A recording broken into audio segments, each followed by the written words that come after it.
राष्ट्रवादीचे नेते शरद पवार यांच्या इचलकरंजी इथं झालेल्या सभेदरम्यान अजित जाधव यांनी बिनबुडाचे आरोप केले आहेत।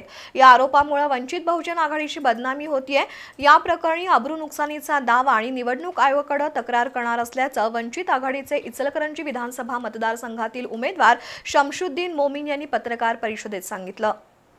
राष्ट्रवादीचे नेते शरद पवार यांच्या इचलकरंजीतील सभेत अजित जाधव यांनी वंचित आघाडीच्या उमेदवारांबाबत वक्तव्य केलं होतं।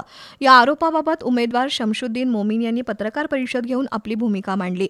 सभेत अजित जाधव यांनी वंचित आघाडी आणि उमेदवाराचीही बदनामी केली आहे। आपल्या उमेदवारीमुळे महाविकास आघाडी आणि महायुतीच्या उमेदवारांच्या पायाखालची वाळू घसरू लागल्यानं खोटे आरोप केले जात आहेत।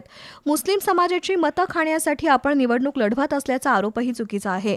मुस्लिम समाजाची मतं ही काही कोणाची मक्तेदारी नाही।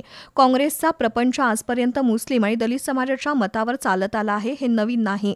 त्यामुळे महाविकास आघाडी आणि अजित जाधव यांना कायदेशीर नोटीस पाठवणार असून त्याचं समाधानकारक स्पष्टीकरण दिलं नाही तर अब्रू नुकसानीचा दावा करून निवडणूक आयोगाकडेही तक्रार करणार असल्याचं मोमीन यांनी सांगितलं। यावेळी DS डोणे, प्रमोद कदम, राजाराम माळगे, विकी चाफेकर, तानाजी सोनवणे, मंगेश कांबळे, चित्तरंजन कांबळे उपस्थित होते।